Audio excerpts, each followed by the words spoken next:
Welcome to Sports in the 607, where we talk games people play. Here's your host, Bob Michaels. Hello again, everybody. Welcome as we continue our series of Sports in the 607 for those of you who are not acquainted to the program. In my journey during the broadcast aspect of my career, which continues, I've met a lot of interesting people. I could call them characters. I'll let you make that decision. But today we're very privileged to have a couple of Hall of Famers. And I say Hall of Famers from the Corning Painter Post Hall of Fame area. And I'll introduce the senior member of our group here today, besides myself. Bill Thomas, who is a long time and certainly a winning coach at Corning East High, and before that a teacher at Northside Blodgett. And joining us as well is John Knapp, who was part of that 30th year anniversary of winning a state championship in baseball. John was an assistant to Bill Thomas. John came out of the Northside Blodgett area as well. And gentlemen, let me just say first, thank you so much for being a part of it and willingness to take this endeavor and travel down this memory lane. And as we get ready, Willie T., Bill Thomas, I'll begin with you. Where did your journey begin in terms of getting interested in sports, and was it always baseball? Oh my. As far as I can remember, at 4 years old, I got my first Dodger uniform. Dodgers. From my father. Oh yeah, Western New York, but my family were Dodgers. And baseball was always a love for me. I played it through all the youth sports, played it up through high school, played at Mansfield University under Coach John Heaps, who gave me a great opportunity. And, then ended up getting involved with the Cantro Twins in that Pennsylvania semi-pro league, and then later on coaching at East. And of course, you and John have so much common ground with baseball being part of that. And I've known both of you for quite some time, maybe more than I care to share. But at this point, we've had some interesting get-togethers, so to speak. And Napper, when you look back at your playing days, when did a sport interest pique your interest, and what sport was it? Was it always baseball?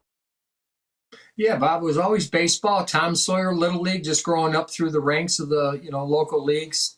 Babe Ruth, Amara Babe Ruth. Then I played at Amara High School at Amara South Side.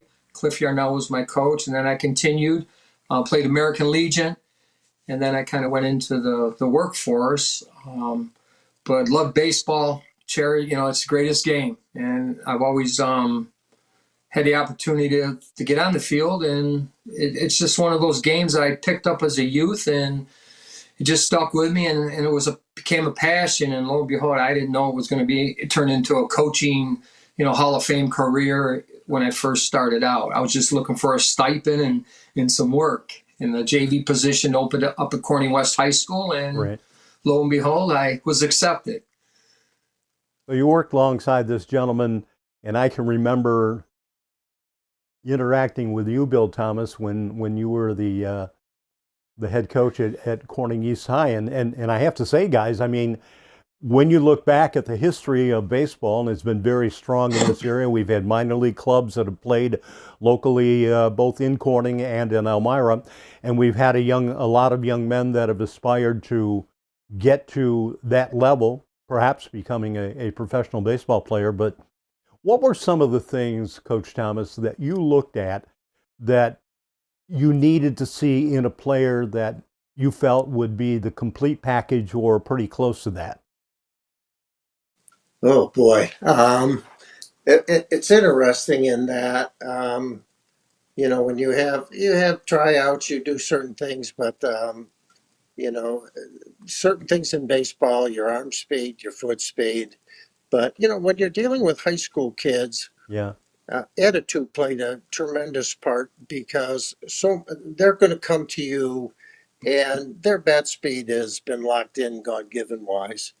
and their foot speed. It's going to be hard to coach and tell them I'm going to make you faster and those type of things. Right. I can make you a better player because where you make them better players is that you teach them the fundamentals and you go over and over things with them. But my philosophy with the players was that you go over and over things until it's not that you do them over and over to get them right. You do them over and over again until you don't get them wrong. And you pick the kids with the attitude that come to practice every day. I remember in '84 and '85 when I first started coaching. One of the things I wanted to do is it took me just a short time dealing with kids that they love baseball and lacrosse was king at that time. And Yes. these kids just taught me that I wanted to build a baseball program at Corning East. And to look at that, um, the ability for them to play ball was amazing. They were dedicated, and it's hard to explain the actual skill level, but they were so receptive. Pitching wise, we had some great arms. Hitters started in '84 and '85. They're the ones that made the program really come about. Hey, Bill, hold your thought for a moment. We're going to take a moment to um, salute one of our many sponsors here on Sports in the 607, and we'll be back to chat with you as well as John Knapp. Sports in the 607, brought to you by On a Roll, Hanover Square Horseheads. Bill Thomas and John Knapp are our guests on Sports in the 607. Coach Knapp, Coach Thomas, you were talking about qualities that you look at in terms of putting together players to surround and hopefully become very competitive. And John Knapp, a little bit younger, but you assisted Coach Thomas at Corning East High School. Do you think the philosophy has changed much as far as coaches of this era are concerned in terms of the type of player that you want to bring together? Well, Bob, first of all, I was very fortunate to have Coach Thomas as a mentor and a friend, and what he did for my life growing up, being a young guy, and being, inexperienced in the coaching realm. And he took me on his wing, and really mentored me and brought me out of, who I really was as a coach, and taught me so much. And I am so grateful for that opportunity, the years I spent with Bill. And the program itself was just quality. When I walked into it, you could just see the way the kids carried themselves, the way the players carried themselves, and not only on the playing field, but off the playing field, in the classroom, in the community. It was just an awesome opportunity to me to fit into the program and be tutored by Bill and Coach Lenny Moken too. Coach Moken was on, Yes. on the program too, but it was just a great experience, and I just wanted to be a part of it, and I was like kind of in the back looking and working and doing what I needed to do, and to better myself as a coach. Hopefully someday I would be a varsity coach. That was kind of my ultimate goal, is, learn and then get better and keep learning. And lo and behold, I was fortunate and grateful enough to become the head coach after my mentor retired and moved on. So I am very fortunate and grateful for that opportunity. I am, Bob. Well, knowing you, Bill Thomas, I've competed against you in charity basketball games. I remember a couple of instances at Northside Blatchett where we brought the faculty together facing the so-called celebrities in the community. I don't know if I was a celebrity back then or am now, but it was a lot of fun, just to see the students and the community enjoy interacting, that sort of thing. And I have to say this up front, Bill Thomas, you've always been a very humble individual.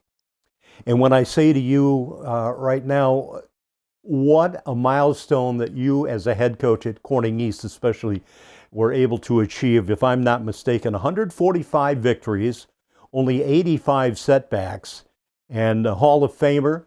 I believe you were inducted back in 1997. How's my math doing? Does that sound about So right? far, All right. And of course, the guy on the screen sharing that with us is John Knapp. And Napper, you went in 2016. And I have to point out, because the Knapp family is well installed as far as Hall of Fame is concerned, because your son Michael, John, went in about 3 years ahead of you. So maybe served as inspiration for you. What do you think? Oh, absolutely. And we often, Michael lets me know who was the first one inducted too. Often we'll chat about it. But once again, Bob, it was just an honor. I mean, here's my son in the Hall of Fame and legends in the Hall of Fame. And I look at the list, I was looking at the list of all the people inducted, and to follow Bill's footsteps is amazing. To have my son inducted into that Hall of Fame before me was amazing. It was just a family moment, and I'm very grateful for that, Bob. Guys, we have to pay the rent one more time. Uh-huh. And we'll hear from one of our fine sponsors here on Sports in the 607. Sports in the 607, presented by First Heritage Federal Credit Union. Well, I know there are a few people who are probably tuning in late, but you get a chance to see the full interview as many times as you like. And we're privileged to have two Hall of Famers with us today from the Corning Painted Post School District. John Knapp, the younger of the two, and the senior member, Bill Thomas, and I mean that in a good way, Coach, so don't throw any curveballs at me at this point. But I want to talk about the climb to success. You talk about the players that you've had. John, you brought up Lenny Moken being part of that coaching staff in 1995. Bill, is it still very fresh in your memory? oh boy. Yes. And part of the reason it's very fresh in my mind is that the semifinal game, I got a call from one of the scouts. I never took a phone call in my classroom when I was teaching. Yeah. Secretaries always knew bring a message. I get a phone call one day in my room, and the secretary goes, I apologize, but I have a phone call message about baseball. I said, I'm not taking it. She goes, the gentleman that is talking to me said absolutely to put you through. He's a scout for the Chicago Cubs. So I turned Ah. around. It was Pat Kane, my good buddy. And he called, he goes, hey, he talked in a gravelly voice. He goes, Billy, congratulations on getting to the Final Four. He goes, bad news, you're going to face a kid named Robbie Bell. And of course, this Bell kid went third round, 85th pick in the country. But that game ended up being a lot of people remember the great break, the Bill Buckner play at the end of the game, in which the ball goes through the first baseman and 2 run score. They ended up being the tying and the go ahead run. But the thing that sticks out in my mind is here's a kid that is going to be going into pro ball, destined to be successful, throwing 93 miles an hour with a break and pitch from you know where. Yeah. And we sat down, had team meetings, and discussed not being intimidated. The thing that sticks out in my mind about that game is our leadoff hitter, a lefty, hits a frozen rope to right field and says, in your face, we're not intimidated to All start right. the game. And then we turn around, and during the course of that game, we put the ball in play enough to score some runs against this so-called kid. It didn't take just to the end of the inning. Um, the player that got plunked in the kidneys to start that rally turned around and acted like he got hit by a butterfly, flips the bat down like you got nothing, goes off to first base. We pinch run. People miss the point of baseball lots of times. What happened is, next thing you know, people forget about the kid who got the hit that put runners at second and third. That base hit, there was going to be a play at third. Lenny Moken, fantastic job. He was coaching first base. He turns around and sees the throw's going. Without a second thought, he waves the runner, because if they'd have cut that ball, they'd have nailed us at second. Mm-hmm. Now, because of that play, we got second and third. So somebody put the ball in play against 93 miles an hour. Now we've got runners there. During the course of that game, we made no mental errors. We hit the cutoff man. Our pitchers held the runners. We did a lot of great baseball in there. And then you forget that all of a sudden we take a 1-run lead and we're all excited. People are jumping around, and my starting pitcher looks at me. His face is flush and he is spent. He had put his heart and soul, and this kid's a competitor. He's not a quitter. He turns to me and says, "Coach, I'm out of gas. I got like 2 outs in the top of the seventh. I have nobody warming up." I hurry up and get the reliever going. He has about 3 minutes. He throws a handful of pitches. And one of the things I always instilled in the ball players is that you can fear of success, or you can be confident with success. And so he had probably a dozen pitches in the bullpen, comes walking into the game. Never once did he think, "Oh my God, I didn't warm up enough. I don't know if I'm ready." He just went to work and threw his warm up pitches. And that kid threw 12 pitches and struck out 3 batters to end that game. So a lot of people think back and go, "That's the game of the Bill Buckner play." There was 95% of great baseball played prior to that. Those kids earned everything they got that day, beating Robbie Bell. That's the greatest memory of how they battled, not the final result, but how they played the game that day. Well, we're traveling at full speed down memory lane, and I love the recallability that Coach Thomas and Coach Knapp have shared with us so far. Right now, time for another break. We'll be back, and I want to direct a question in your direction, John Knapp, so stay with us. Sports in the 607 is presented in part by Empire Sports of the Southern Tier. With Bill Thomas and John Knapp, we're chatting about Corning East baseball and the part that they played. And of course, Coach Thomas was the head coach when they won the state. John Knapp was one of the assistants. And John, I would imagine that the memories are probably even more fresher for you. And that is not a slam against Coach Thomas and the seniority that he enjoys among the three of us, but those must have been fun days for you. Oh, Bob, the greatest time of my life was that run. Coach Thomas worked his math. It was a genius work.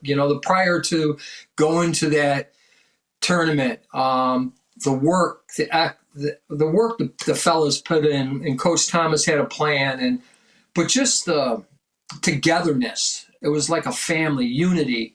We started that run, our first loss down in Georgetown, and they ran off 34 straight wins. I mean, that's incredible what Yes. that crew did.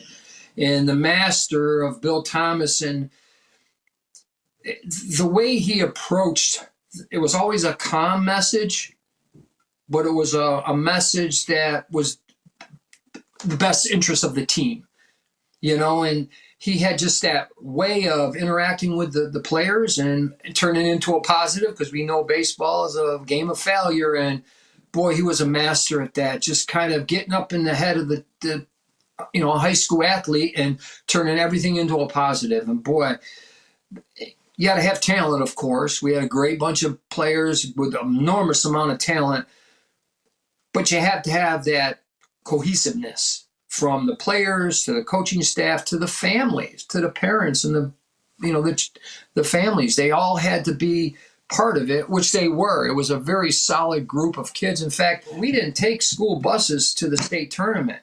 We went with the same caravan. We went down to Myrtle Beach. The kids rode in the same vehicles with the same family. We kept everything the same. Coach Thomas and I rode together. like we did down in Myrtle. We rode to the state tournament in our vehicles. We didn't want a school bus. We wanted to keep it kind of like what we were doing. And lo and behold, the magic happened, and we could go down that game, and when we beat Marlboro to get in the championship, that was an incredible win. We had a Bill Buckner play in that game that kind of turned everything around. And I think the biggest one was when Marcus Collier got hit by Robbie Bell wearing a 90-mile-an-hour fastball. He didn't even flinch. Threw the bat down and ran right to first base. Right. We didn't even flinch. I mean, I was like, holy. And of course, Marcus went into the military and was a great football player for Randy and on the East High team. But they didn't fear anybody. That team knew that they could together accomplish a victory. And lo and behold, they did. And it was just a great experience for me. It was fun every day. Although I took a lot of ibuprofen because I had to throw a lot of BP, my arm, Bob, it was dangling. But you know what? The kids, I didn't care. I was just going to keep throwing BP. And, you take your ibuprofen and you keep throwing BP because we weren't going to give up. We're going to keep fighting and practicing and working. And the drill that Coach Thomas put those players through was soft toss and tee work to get ready for a kid that throws 90 mile an hour, going to get drafted. He was 6'3", 220 pounds, threw blue Jesus and a great curveball. And we did soft toss. We did tee work to get ready for him to stay back on the ball. And lo and behold, it worked. I mean, it was an incredible plan that Coach Thomas and Coach Moken put together. And I just, like I said, I was fortunate to be part of that journey, Bob. Well, both of you gentlemen, myself included, following baseball. Bill Thomas, do you think the game has evolved or changed a lot or a little or remained the same since you retired?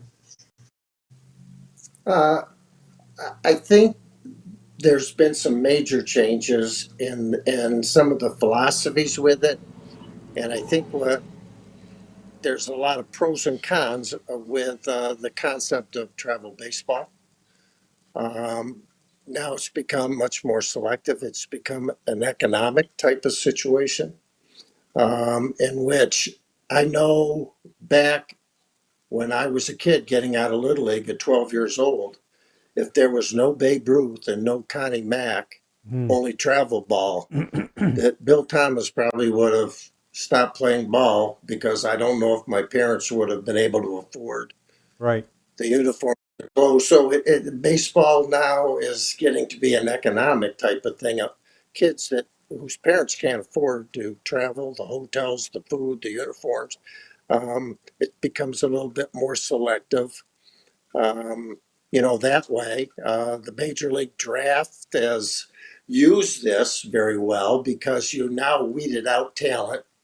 You've cut 40 some teams in minor league baseball, the Elmira Pioneers, Batavia, Oneonta, all the institutions. And I think what happens with that is that you begin to lose uh, community spirit for the ball. Young kids aren't growing up getting autographs.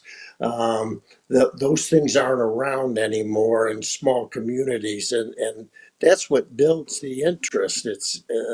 So I'm concerned about the economic factor of baseball in today's world. Okay, Bill, well, thank you so much. And again, it's time to pay the rent, and we'll be back in just one moment.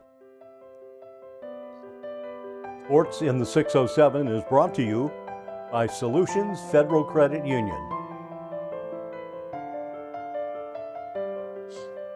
It's been very inspirational chatting with two Hall of Famers today, Bill Thomas and John Knapp. And Coach Thomas had weighed in a few moments ago about the change in baseball and all of that. John Knapp, you've retired recently, I'll say. One of the memories that sticks out in my mind is I was recruited to launch a local sports program, if you will, with one of the local radio stations, and since have evolved into a business that has been going strong, thankfully, for the past 16 seasons. Online, we call it RLM Sports. And a memory that I'll share with everybody that's viewing today is with Napper, because he coached the the first group of baseball players at what now is known as Corning Hawks baseball. John, I have this picture in my mind of you standing there, and Gary Crooks was the longtime coach at Maine Endwell High School in a very successful program, and that was a high school or a school district that actually featured those young men who won the Little League World Series back in 2016, 9 years ago. Here's a picture in my mind of John Knapp standing there talking to Gary Crooks, and Napper had probably a very large investment in the seeds business because he constantly had his jaws filled with sunflower seeds. And Willie, I don't know if he picked that up habit from you, whether that was a habit for you, but it was just little things like that that come to mind when you think about the camaraderie that everybody has from time to time enjoying sports. And John, when you look back on those days, and we're in the process of wrapping this up, but I would imagine that there's a boatload, and you are now a published author, so that probably could be maybe your next theme, talking about seed and incorporate that into a book. What do you think, Coach? Well, I'll tell you what, 95, I broke a molar in the semi-championship, semi-game. No, it was it was the Marlboro game. I broke a molar because what happened is, hit my season gum, and I got so excited, my gum fell out, and it hit the dirt. And I looked at it, I go, I got to put that back in my mouth. So I wiped it off, put it back in my mouth, and chomped down, I broke my back molar. But that was a fun time. You know, I broke it, and it's like, okay, but I was so superstitious. I had to get that gum back into my mouth to make sure everything was going accordingly. You know, I didn't want to tell Coach Thomas I lost my gum. That's why we lost the game. No. Okay. So I had to. And I want to say, you know, you and I have explored during the final years of your coaching at the high school level about superstitions.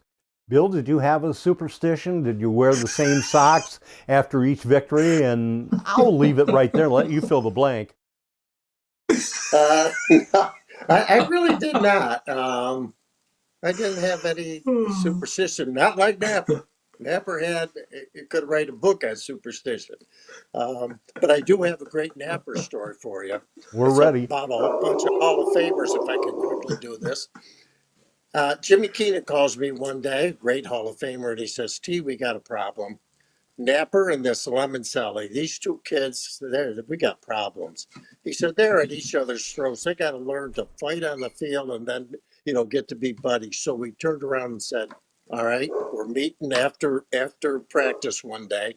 We sit down with a pizza and a bunch of beer and said, listen, you guys got to get rid of this alpha dog thing on the field, compete like crazy. And here, these two guys, all of a sudden, we're shaking hands, getting it over with, and they go on, and two of the greatest coaches that battled and are now great buddies. But boy, it was a funny start for a while with those two. Well, I have to love it, and I've got to throw this credit into the two of you winning that state championship at Corning East in '95, and here in '25. Jeff Lemoncelli wins his second state championship in high school baseball. And what does that say about sports in the 607? Just an amazing run. Guys, we've run out of time. We can talk forever. And what do you think? I'll extend an invitation. Maybe we'll catch up come spring of 26 and rekindle the fire, talk a little bit more or a lot more about baseball here. And thank you so much for being a part of this. And I wish you both very well. A lot of good luck. Thank you, Bob. I'm really honored and grateful and privileged to be here. And sure, 2026 in the spring, I'll be there. Well, Bob, it's been a pleasure for me for you to recognize myself in the baseball program. It was a great part of my life. Thank you. Thanks for joining us for Sports in the 607. We'll have another segment coming soon.